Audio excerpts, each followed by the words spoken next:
बहुत ध्यान से सुनो, बहुत यही हमारा तो बल है। इनका नाम पाप रूपी समुदाय के जो पिशाच है उनके नष्ट करने के लिए है।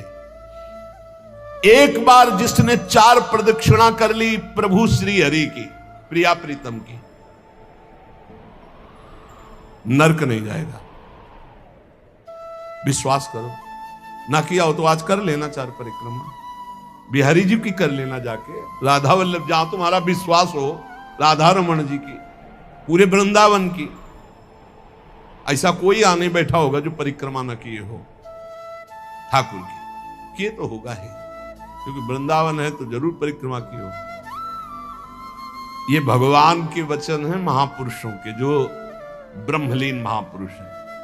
एक बार जिसने श्री हरि की 4 प्रदक्षिणा कर ली, 4 प्रदक्षिणा भगवान की जाती, वो कभी नरक नहीं जाएगा। कर लेना भैया प्रदक्षिणा, जिन्होंने ना किया हो तो कर लेना। अपनी प्रियालाल विराजमान रहते 4 बार प्रदक्षिणा कर ले, राधा वल्लभ जी के मंदिर में 4 बार मंदिर की, बिहारी जी के, वो तब जब वो दर्शन दे रहे हो, शयन हो तब नहीं, भोग लग रहा हो तब नहीं प्रदक्षिणा करना। ओहो, ये तो निधि है अगर विश्वास हम करें। संपूर्ण तीर्थों के स्नान करने से जो फल प्राप्त होता है, एक बार श्री भगवान के श्री विग्रह के दर्शन करने से फल प्राप्त हो जाता है। एक बार बिहारी जी को देख लिया, राधा वल्लभ जी को, राधा मोहन जी को देख लिया, एक बार दर्शन कर लिए, सारे तीर्थों का फल प्राप्त हो गया। ओहो,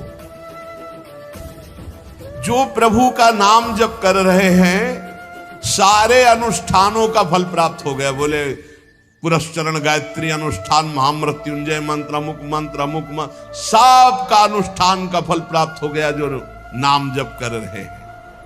हे द्विजवरो, मेरी बात पर विश्वास करो। जो भगवान श्री कृष्ण के चरणों में चढ़ी हुई तुलसी दल को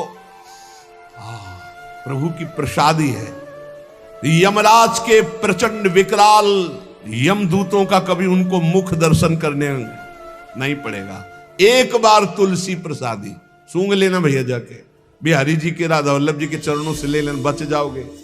ऐसे सूंघ लिया, हम तो सिराने ही रखते, इधर करवट लियो तो सूंघो, इधर करवट लियो तो। ये जो प्रसादी पुष्प माला जाती है ना, ये सिराने रखते अपने, यही हमारे बल है। और सुनो, एक बार जो हमारे श्री कृष्ण को साष्टांग प्रणाम कर लिया, वो पुनः माता के गर्भ में नहीं जाता। कर लेना भैया साष्टांग दंडवत जा।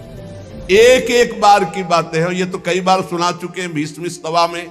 एकोपि कृष्णा कृतः प्रणामो दशाश्वमेधा भृतेन तुल्या, दशाश्वमेधी पुनरेपि जन्म कृष्ण प्रणामी न पुनर्भवाए।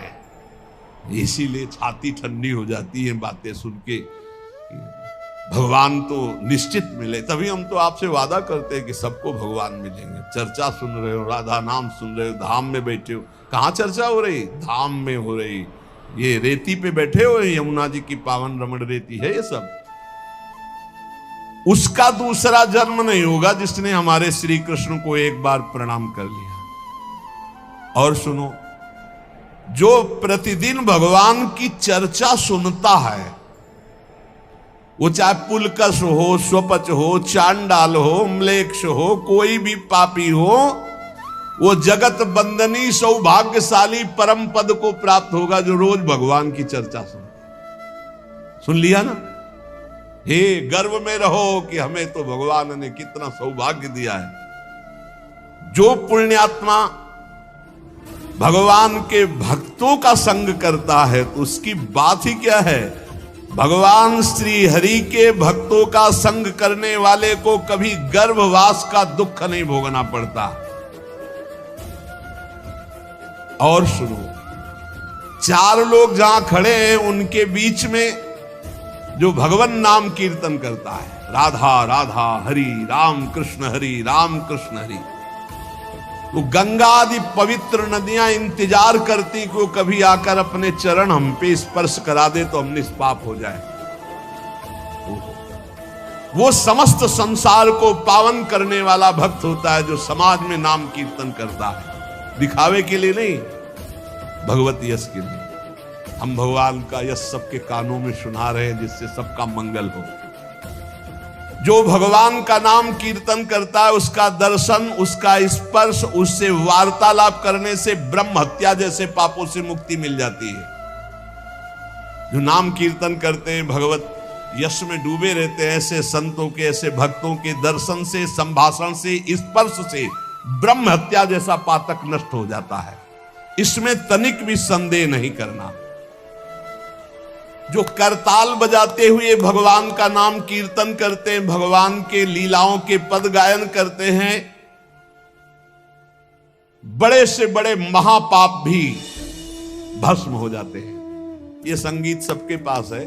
राधा राधा राधा राधा राधा राधा राधा बनी वृषभानुनंदिनी आज भूषण बसन विविध पहिरे तन पीव। ये अमृत है, महाअमृत है। जो ऐसे भक्तजन हैं उनका दर्शन मात्र जीवों को पवित्र कर देता है।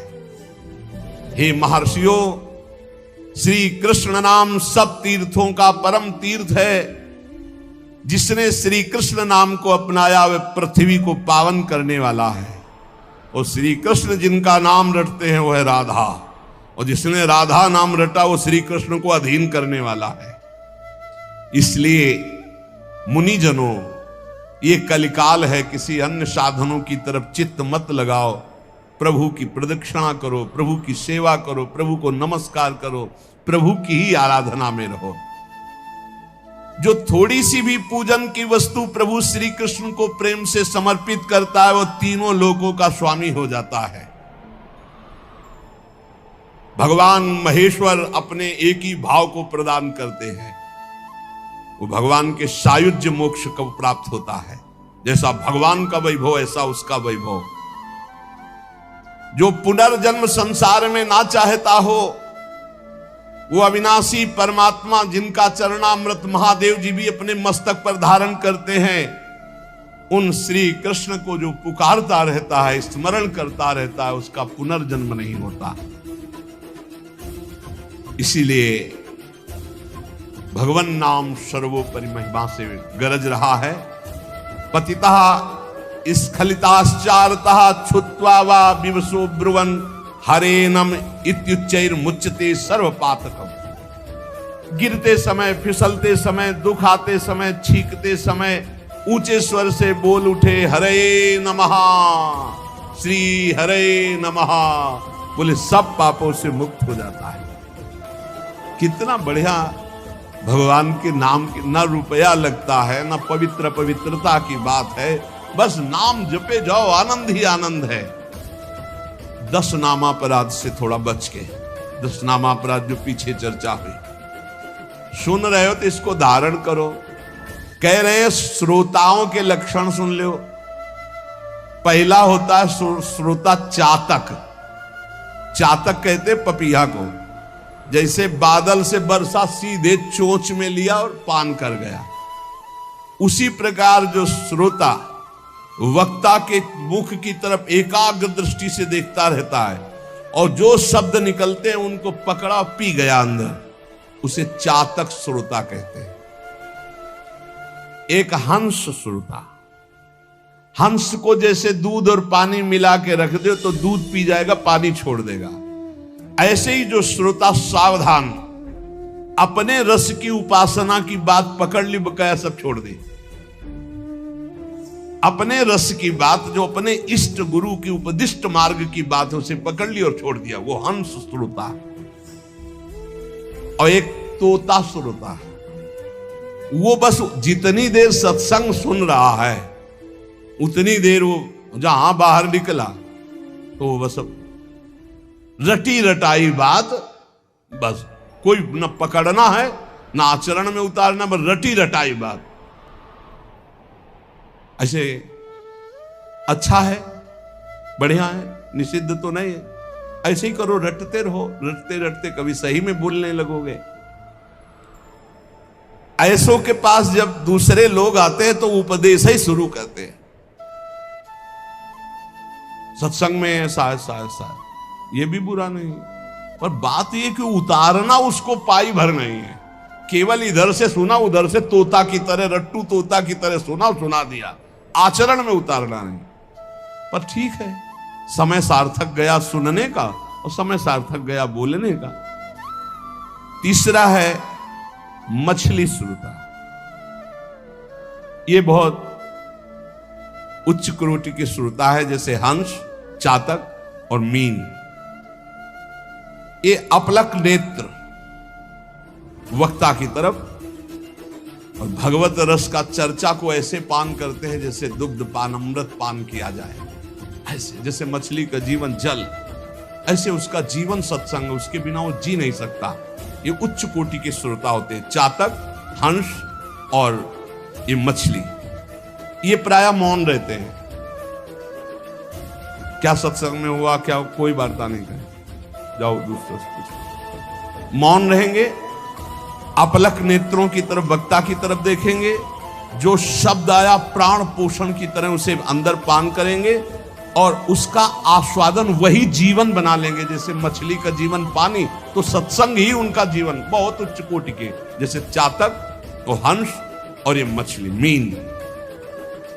फिर एक होते हैं ब्रिक श्रोता। ब्रिक माने होता है भेड़िया। भेड़िया श्रोता कैसे होते हैं? ये सत्संग के बीच में विघ्न डालने वाले होते हैं। कुछ ऐसे आवाज करना जिससे सबको विघ्न पड़ जाए। यहां तो अगर एक बार आवाज की तो दोबारा आवाज करने के लिए अंदर प्रवेश ही नहीं होगा, इसलिए आवाज करने आने आती नहीं। प्राय ऐसे होते हैं। तो अच्छा, मान लो बीच में भगवान नाम से हो रही चर्चा, अब जोर से आप कोई नाम उच्चारण करें तो सबको विक्षेप पड़ेगा। तो जो सत्संग के बीच में डरावने प्रयोग करे उसे भेड़िया श्रोता कहते हैं, कि जो सत्संग में विघ्न डाल दे। ये प्रायः मूर्ख स्वभाव के होते हैं, इनको पकड़ना कुछ होता नहीं है। एक दो बार बात भी करने लगेंगे, ऐसा ये तो कहो बहुत शासन है, नहीं मोबाइल से भी बात कर सकते हैं, ऐसा होता रहता है। ये बीच बीच में सत्संगी जनों को उद्विग्न करते रहते हैं। और सकिलो ना आगे, मतलब ऐसे उसको किसी तरह विघ्न पहुंचाना, तो इन्हें ब्रिक श्रोता कहते हैं, भेड़िया श्रोता कहते हैं, जो सत्संग में विघ्न डालते हैं। और एक भुरुंड जाति का पक्षी होता है, भुरुंड। उसका क्या होता है? वो केवल शिक्षाप्रद वाक्यों को पकड़ता है और दूसरों से भनाता है, उसे भुरुंडी श्रोता कहते हैं। भुरुंडी, आज ये सुना ऐसे, और वो छाप मारेगा दूसरों के ऊपर जा जा करके, लेकिन अपने आचरण में नहीं लाना, केवल वो शब्द पकड़ रहा है दूसरों के ऊपर छाप मारने के लिए। और एक होते हैं वृष श्रोता। वृष कहते हैं बैल को, कि उसके सामने चाहे मीठी बात हो, चाहे अंगूर डालो, चाहे भूस डालो, उसको खाने से मतलब है। तुम संसार की बात कहो, प्रपंच की बात कहो, भोग की बात कहो, कृष्ण की बात कहो, राम की बात कहो, केवल सुनने से मतलब है। उसको कोई मतलब नहीं कि किसकी चर्चा हो रही। ये बैल श्रोता होते हैं। जैसे बैल है, अंगूर डालो चाहे भूस डालो, चाहे तो उसको खाने से मतलब, वो सुन रहा है। हंस श्रोता अलग चीज है, वृष श्रोता। फिर ऊंट श्रोता, उष्ट। ये क्या होता है? अच्छी बात को छोड़ करके ये कांटे वाली चीजें खाना पसंद करता है। ऊंट जो है ना, बम्बूल, ये सब ऐसे, नीम बम्बूल ऐसे। तो जो उष्ट प्रकार के ऐसे स्वभाव वाले श्रोता होते हैं, वो विपरीत बातें पकड़ते हैं। मतलब हर बात का विपरीत अर्थ लेकर के उसको प्रचार प्रसार करना। तो ये उल्टी बात पकड़ते हैं। ये उल्टी बात पकड़कर संसारियों को भ्रम में डालते हैं कि मैं सुन के आया, कुछ नहीं। कई तरह की ऐसी बातें। और एक होते दरिद्री श्रोता, बहुतायत होती है। तो भक्ति, महारानी, ज्ञान और वैराग्य सब सभा में आते हैं महात्मा, तो दरिद्रता भी आती है कि हमको भी तो जगह मिलनी चाहिए। तो उसको जानते हो कहां जगह दी गई? दरिद्री श्रोता के पास। कौन दरिद्री श्रोता है? रात भर सोता है, फिर सत्संग में आके श्रोता नहीं, फिर भी सोता है। बोले है तो श्रोता पर रहता है सोता। कैसे सोता है? दलिद्र, जो दलिद्रता होती है वो टहलती है। तो जो चौकस ऐसे एकदम बैठे हैं, उनको प्रणाम करती, हमारे लायक तुम नहीं हो। ज्ञान भक्ति वैराग्य होते हो, तुम विराजमान हो। वो देखती कि कोई हमें तो बुलावे, तो जा कहता है बोले ये जगह है, ये हम बैठ जाएंगे। लारवे नहीं है, ऐसा लग रहा बड़ा गूढ़ सत्संग सुन रहे हैं और बस झटके से मारते चले जा रहे। ये है दरिद्री श्रोता, इसमें नाम ज्यादा आ जाएगी, बस संभल के रखना। हाँ, सत्संग में इंद्रियां समाहित होती हैं। यदि वो सतोगुणी है तो वो सत्संग में भाव में आ जाएगा, और यदि तमोगुणी है तो नींद में चला जाएगा। इस सत्संग का प्रभाव होता है। जिसे कहीं न नींद आती हो उसको सत्संग में बैठा दो,